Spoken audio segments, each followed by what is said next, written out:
আসসালামু আলাইকুম। দূরেরও কাছের যে যেখান থেকে আমার আজকের এই ভিডিওটি দেখছেন, আশা করছি আপনারা সবাই অনেক ভালো আছেন। আমরাও আলহামদুলিল্লাহ ভালো আছি। রাতে ভাতিজি বাসায় ছিল, আর সকালবেলা যেহেতু কোচিংয়ে চলে যাবে এবং টানা কয়েক ঘন্টা ক্লাস চলবে, তাই খালি মুখে যেতে দিতে চাচ্ছিলাম না। কোরিয়ান এই মিস্টার নুডলসের যে কোরিয়ান কিমচি নুডলসটা রয়েছে সেটা এনেছিলাম, আগের ভিডিওতে দেখিয়েছি। তো সেটাই তার জন্য দুটো রান্না করছি, কারণ সে আসতে আসতে একদম দুপুর হয়ে যাবে। ম্যাক্সিমাম টাইমেই সে না খেয়ে যেতে চায়, আর পড়াশোনার চাপও রয়েছে। তো ফলস্বরূপ হয়েছে কি, একদম বিধ্বস্ত তার অবস্থা হয়ে গিয়েছে। তো আমি খুব রাগ করছিলাম যে আজকে না যদি খেয়ে যাও তো তোমাকে ক্লাসই করতে দিব না আর কি।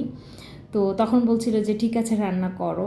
আর আমি আবার যেটা করি সেটা হচ্ছে রামেন স্টাইল এটা বলে ওকে নুডলসের সাথে বিভিন্ন মশলা যেমন দিই তেমনি একটা ডিমও দিয়ে দিই, যাতে ও আসলে বাহানা না করে যে না ফুপি খাবো না।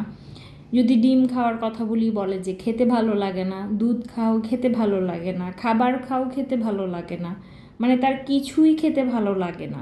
আর তার অবস্থা দেখে আসলে আমার ভালো লাগে না, বিষয়টা হচ্ছে যেটা একদম ক্যাঙ্গারুর মতো হয়ে গিয়েছে মেয়েটা। পড়াশোনার বুঝি যে একটু প্রেশার রয়েছে, বড় হচ্ছে দিনকে দিন পড়াশোনাটা বাড়ছে, কিন্তু তার সাথে পাল্লা দিয়ে তো খাবারটাও খেতে হবে। কিছুতেই না কথা শুনতে চায় না, তাই রাগ করে লিটারেলি সকালে তারপর নুডলসটা বানিয়েছি। আর পাশাপাশি ভাবলাম যে একটা ডিম পোচ করে দিই, তাহলে ওর খাওয়াটা হয়ে যাবে।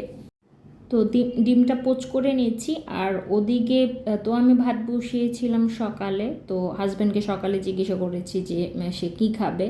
তো সকালে যেহেতু আমার বড় ভাই এসে ভর্তা দিয়ে গিয়েছে কয়েক ধরনের, তো তার জন্য বলল যে গরম ভাত বসাও, গরম ভাত দিয়ে ভর্তা দিয়ে ভালো লাগবে, সাথে একটু ডিম ভাজি করে নিব। তো ভাতিজিকে যখন আমি এই নুডলসটা করে দিচ্ছিলাম, সে রান্নাঘরে কোনো এক ফাঁকে এসে দেখেছে, এখন সে বায়না করছে যে যেহেতু তুমি সানায়াকে নুডলস রান্না করে দিয়েছো, ঠিক একই রকমভাবে একদম সেমভাবে আমাকে বানিয়ে দিতে হবে। মানে কি যে বলবো, এটা নিয়ে ভাতিজি হাসাহাসি করছিল যে ফুপাকে আমার সাথে হিংসে করছে নাকি ফুপি, যে তুমি আমাকে বেশি ভালোবাসো আর ফুপাকে কম ভালোবাসো। ওই দিক দিয়ে আমিও বলছিলাম যে হ্যাঁ, তোমার ফুপা তো একটু হিংসুটে টাইপেরই, তোমাকে নিয়ে প্রচণ্ড হিংসা করে, যে ভাবে আমি তোমাকেই বেশি ভালোবাসি। তো সেটা নিয়েই ফুপু ভাতিজি মিলে হাসাহাসি করছিলাম, আর আমার হাজব্যান্ডকে খেপাচ্ছিলাম। এদিকে সে খেপে একদম বোম হয়ে গিয়েছে, বারবার বলছিল যে এই নুডলস আমি একটাও খাবো না, কোনোভাবেই আমাকে দিয়ে নুডলস খাওয়াতে পারবে না বলে দিলাম। তো যাই হোক, আমরা দুইজন অনেক কথা টথা বলে তাকে রাজি করলাম। তো তার রাগ কীভাবে ভাঙবে, তাকে আবার সেই আমার ভাতিজির মতো করে নুডলস রান্না করে দিতে হবে। মানে একই কাজ আমি দুবার করে করছি, আর এটাই চলে আমার সংসার আসলে মূলত। তো কি আবার সেই একই স্টাইলের আমি নুডলস রান্না শুরু করলাম। একবারেই বললে কিন্তু হয়ে যেত, আমি একবারে করে ফেলতাম, একটা কাজ দুবার করে করছি। তো যাই হোক, হাজব্যান্ডের কথার জন্য এটা করতেই হচ্ছে। আর এই হচ্ছে আমার ভাইয়ার দিয়ে যাওয়া ভর্তা। এখানে 3 ধরনের ভর্তা রয়েছে, কালিজিরা ভর্তা, শুটকি ভর্তা আর ডাল ভর্তা। আর সাথে রয়েছে আমার ভাইয়ার গাছের বোম্বাই মরিচ। তো ওরা তো সবাই নুডলস খেলো, ভাতিজি খেলো, খেয়ে ক্লাসে চলে গিয়েছে, হাজব্যান্ড খেলো, ভাগ্নি খেলো, আর এইদিকে আমি আবার ভাত খাচ্ছি।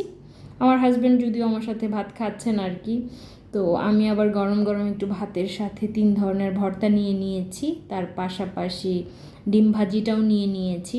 আমার কাছে না এখন আর নুডলস খুব একটা বেশি ভালো লাগে না।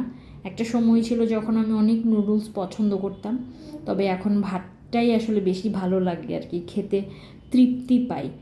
আমার কেন জানি মনে হয় আমার ধীরে ধীরে যে বয়স হচ্ছে তার সিমটম এগুলো। বাহিরের খাবার কিংবা চটকদার কোনো খাবার এখন আর ভালো লাগে না, ফ্রেশ ভাতটাই বেশি ভালো লাগে। তো খাওয়া দাওয়ার পর না অনেকক্ষণ বসেছিলাম, আর লাইট ছাড়া এই হচ্ছে আমার রান্নাঘরের অবস্থা দিনের বেলা। এই যে ঝকঝকে আলো, হালকা সামান্য আলো আসে রান্নাঘরে। তো প্রচণ্ড রকমের আমার মাথা ব্যথা করছিল গরমে। তো ভাবলাম যে এখন আর চা বানিয়ে খাওয়ার ধৈর্য আমার নেই, ইনস্ট্যান্ট একটা টি ছিল সেটাই আসলে খাচ্ছি। এই গরমে আমি সবথেকে বেশি সাফার করছি হচ্ছে মাইগ্রেনের ব্যথায়। কি যে ভয়ঙ্কর লেভেলের মাথা ব্যথা করে বলে আমি বুঝাতে পারবো না কাউকে, যাদের আছে আই থিঙ্ক তারাই বুঝবে মাইগ্রেনের ব্যথাটা আসলে কী। তো যাই হোক, চাটা হয়ে গিয়েছে, খেয়ে নিচ্ছি। দুপুরে রান্নাবান্না ছিল না বাসাতে, কারণ দুপুরে ছিল ভাইয়ার বাসাতে দাওয়াত। এসেছি, ভাতিজাকে দুটো চকলেট দিলাম, তো ভাতিজা একটা তার আপুকে দিল, আর এদিকে আমরা দুপুরের খাওয়ার জন্য বসে পড়েছি। খাবারে ছিল পোলাও, সাথে ছিল আলু ভাজি চিংড়ি দিয়ে, আর ছিল বেগুন ভাজা। তো আলু ভাজিটা বেশ মজা হয়েছিল, একটু ঝালঝাল হয়েছিল। তো আমার বাবার বাড়ির সবাই কিন্তু প্রচণ্ড রকমের ঝাল খায়, আর ওই দিকে মোটামুটি আমার বাসায় আমি, আমার হাজব্যান্ড, ভাগ্নে আমরা তুলনামূলক একটু কম ঝাল খাই। যার কারণে হয় কি, আমার বাবার বাড়িতে দাওয়াত খেলে আমরা ঝালে মরে যাই, আর আমার বাবার বাড়ির মানুষ আমাদের বাসায় খেলে ওরা বা তরকারিতে মজাটা কম পায় আর কি। তো যাই হোক, দুপুরে খাওয়া দাওয়া শেষ করে আমরা সবাই টেলিভিশন দেখছিলাম, আর সবাই আমাকে বলছিল যে কাঁকড়া কীভাবে পরিষ্কার করতে হয় আর প্রসেস করতে হয় সেটা দেখে রাখো, তুমি আমাদের নেক্সট টাইম কাঁকড়া বানিয়ে খাওয়াবে।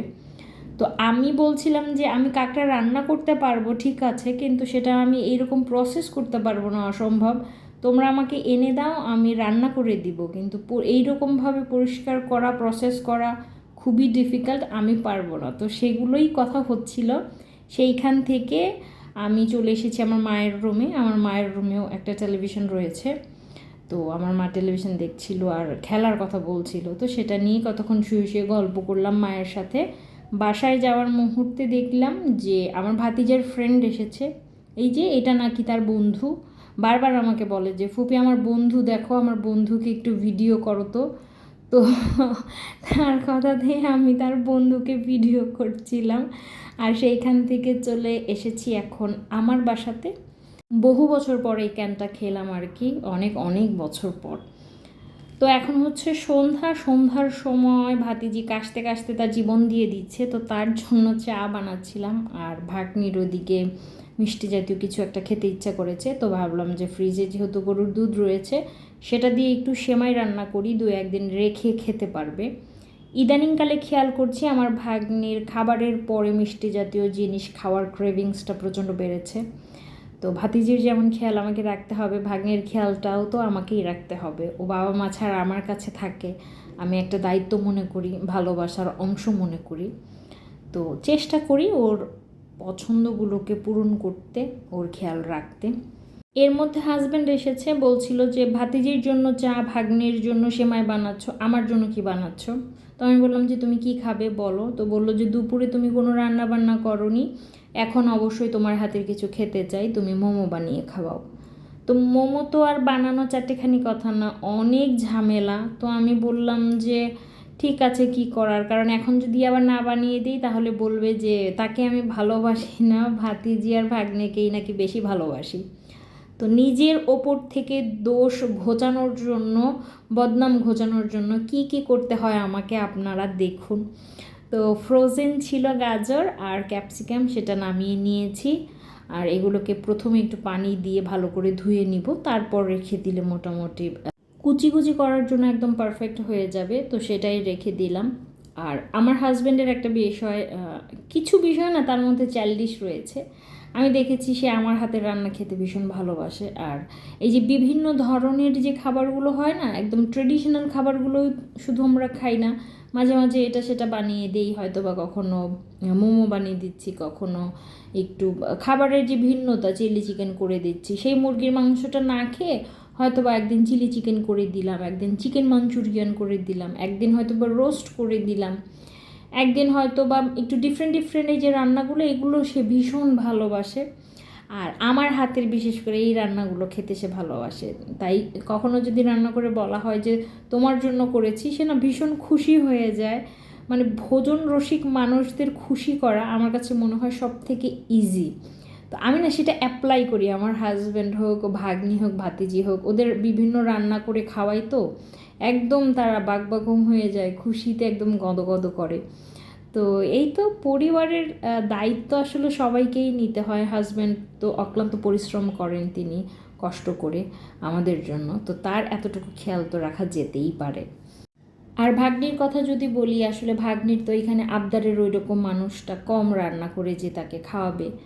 তো আর ভাতিজি আমার কাছে আবদার করতে আসলে ভালোবাসে, তার মা বাবা তো রয়েছে, একই বিল্ডিংয়ে থাকে, তবুও কেন জানি সে আমার কাছে বিভিন্ন খাবারের আবদারগুলো করে আর করতে ভালোবাসে। আর আমার নিজেরও ভীষণ ভালো লাগে যখন ভাগ্নি কিংবা ভাতিজি কিংবা আমার হাজব্যান্ড আমাকে বলে এটা একটু বানিয়ে খাওয়াও, ওটা বানিয়ে খাওয়াও।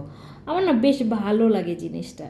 সব সময় আপনারা দেখেন মোমোটা আমরা সবাই মিলে বানাই, তবে আজকে একটু আলাদা। আজকে আমি আর ভাতিজি বানাচ্ছি, তার কারণ হচ্ছে ভাগ্নির তো এইচএসসি পরীক্ষা খুব একটা বেশি দিন নেই, খুব কিছুদিন পরেই ওর এইচএসসি, তাই ওকে একদম স্ট্রিক্টলি বারণ করেছি যে একদম ধারে কাছে আসবে না, তোমার কাজ শুধু খাওয়া, পড়া, আল্লাহ পাকের নাম নেওয়া, বাস এগুলোই, এছাড়া তুমি আর কোনো কাজে আসবে না। তো সে বসে বসে মন খারাপ করছিল যে দুই একটা বানাই না, আসি না একটু তোমাদের কাছে। তো আমি তাকে স্ট্রিক্টলি না করে দিয়েছি যে একদম পড়ার টেবিল রেখে উঠবে না।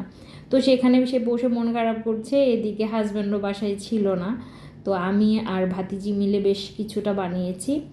আর এখানে আমি একটু সুপি করে বানাবো, মানে সুপি মোমো যেটা সেটা বানাবো, যার কারণে আমি পানির মধ্যে 3টা ম্যাজিক চিকেন যে সিজলিং মিক্সটা সেটা দিয়ে দিচ্ছি, সাথে একটু সয়া সস, টমেটো সস দিয়ে দিচ্ছি, একটু ওয়েস্টার সস, আর সাথে আরেকটা জিনিস দিব, এটা দেওয়ার কোনো প্রয়োজনীয়তা নেই, বারবিকিউ সস, তবে এটা দিয়েছি শুধু শেষ করার জন্য, অনেক দিন থেকে পড়েছিল আমার কাছে, তো সেটা শেষ করার উদ্দেশ্যেই মূলত দেয়া।